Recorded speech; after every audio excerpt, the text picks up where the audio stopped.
السلام عليكم. اليوم غادي نتعرفوا على الأندية المشاركة في كأس العرب النسخة الجديدة.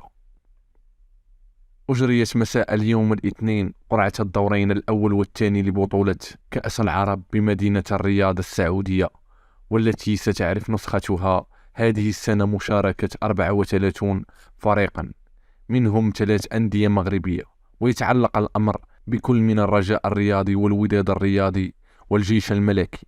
وأوقعت قرعة الدورة الثانية الذي سيكون على شكل مجموعات فريق الوداد الرياضي في المجموعة الثانية إلى جانب فرق الهلال السعودي والسد القطري، إضافة إلى أحد الفرق المتأهلة من الدور الأول.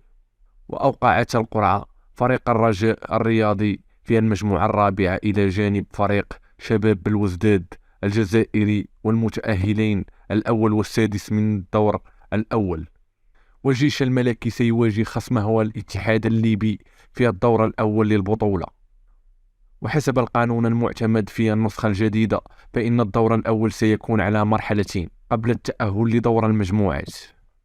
وفي حالة تجاوز الجيش الملكي خصمه الاتحاد الليبي فإنه سيلاقي الفائز من مواجهة البرج اللبناني ضد الوحدة الإماراتي قبل التأهل لدور المجموعات، والمباراتين معا سيخوضهما العساكر ذهابا في المغرب. وأعفي الوداد الرياضي والرجاء الرياضي من الدور الأول بصفة الفريق الأحمر بطل للبطولة الاحترافية في الموسم الماضي، والفريق الأخضر بطل النسخة الماضية لبطولة كأس العرب.